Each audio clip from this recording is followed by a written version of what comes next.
Самшит – это вечно зеленые кустарники и деревья, вырастающие до высоты от 2 до 12 метров. Они очень выгодно смотрятся как на приусадебном участке, так и в парках и скверах. Но они требуют ухода, в частности стрижки, которая проводится со второй половины августа или даже с середины лета. Но прежде чем стричь самшит, можно произвести его черенкование, то есть размножить его в домашних условиях. Советы по тому, как это сделать, нам дала ведущая агроном Россельхозцентра по Ингушетии Люба Джандигова. Самшит очень легко укореняется от 80 до 100% черенков.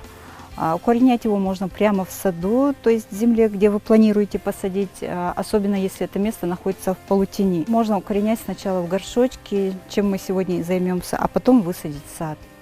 Выбираем кусты повыше, около 10-15 сантиметров. Отбираем менее одеревеневшие кусты растения, так как их и легче срезать, и больше вариантов, что они укоренятся.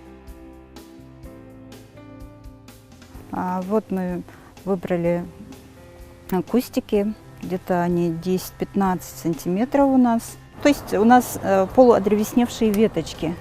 Черенкуем самшит следующим образом. Берем пластиковый стакан, на его дне делаем дренажные отверстия, заполняем его грунтом. Можно использовать грунт как специально для рассады, так и любой садовый субстракт. Главное, чтобы земля была легкая. Если мы берем грунт со своего участка, землю, желательно добавить туда песок, чтобы она хорошо пропускала воду. Важно, чтобы влага в ней особо не застаивалась. Стаканчики мы заполнили.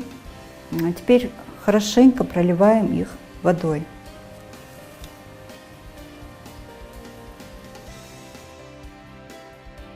Вот она у нас абсолютно готова.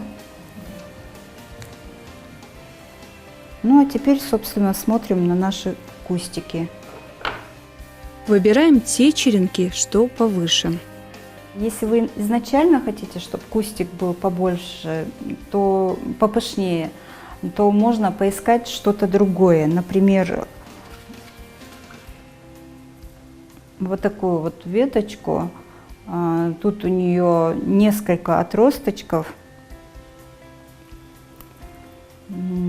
Значит, вот эти вот листики мы теперь срезаем, нижние.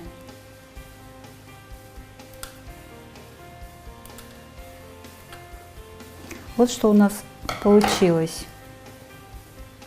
Делаем срез обязательно по косой. Это увеличивает возникновение корней. Вот они у нас уже теперь готовы. И теперь мы просто вот так вот втыкаем их в землю. Веточку с разветвлением мы также втыкаем в грунт и прижимаем по бокам почвой. Грунт у нас влажный, вся лишняя вода стечет. Итак, если погода не сильно сухая, то в принципе можно оставить так, увлажняя по мере необходимости. Грунт должен быть всегда умеренно влажным. Рекомендуется также опрыскивать как можно чаще, хотя бы пару раз в день. Ну а если нет такой возможности и стоит очень сухая погода, то можно прикрыть полиэтиленовым пакетом или же обычной срезанной бутылкой. Главное использовать то, что поможет удержать влагу на более высоком уровне. Через месяц у каждого самшита появятся корешки, а через 2 месяца можно высадить его на постоянное место. Пользуясь такими несложными советами, можно размножить такое прекрасное растение и создать около своего дома настоящую красоту.